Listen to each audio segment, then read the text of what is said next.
শুরু করো। তোমার জন্য কত কিছু রান্না করেছি।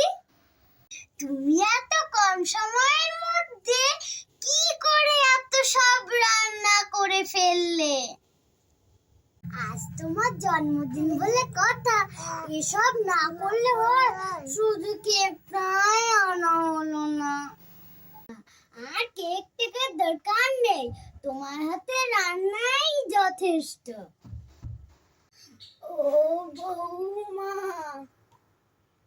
ঠিক সেই খাওয়ার সময় চলে এসেছে। ও বৌমা, আমাকে দুটো কাঁচা লঙ্কা দেবে?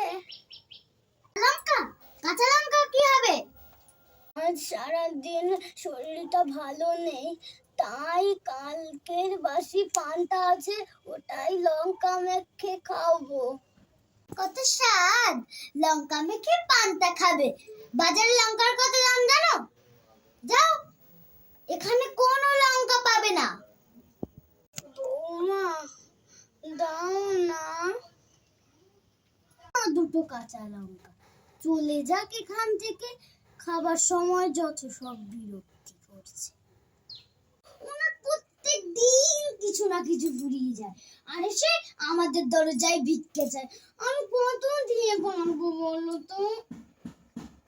আরে আজ তো আমার জন্মদিন, আজকের দিনে ওনাকে ছেড়ে দাও, যা চাইছে তাই দিয়ে বিদায় করো।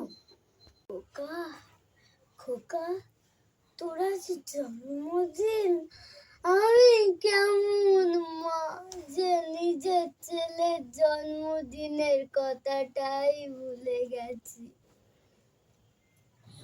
আমি থাকলে কি করতে? ক্ষমতা আছে এমন রেঁধে বেড়ে খাওয়ানোর? বুড়ির পয়সা আছে নাকি যে খাওয়াবে? তুমিও না।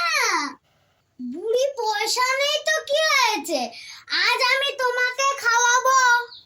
কাঁচা লঙ্কা দিয়ে নয়, এই নাও এই নাও, মাছ ডাল টক সবই আছে। এই নাও পায়েস। আজকের দিনটা অন্তত পেট ভরে খাও। না না খোকা, এ খাবার আমার গলা দিয়ে নামবে না। আমি ওই বাসি পান্তায় জল দিয়ে খাবো। তবে আমি তোকে প্রাণ ভরে আশীর্বাদ করি, তুই সুখী হ, তুই সুখী হ। কত ঢং! তুমি খাও তো।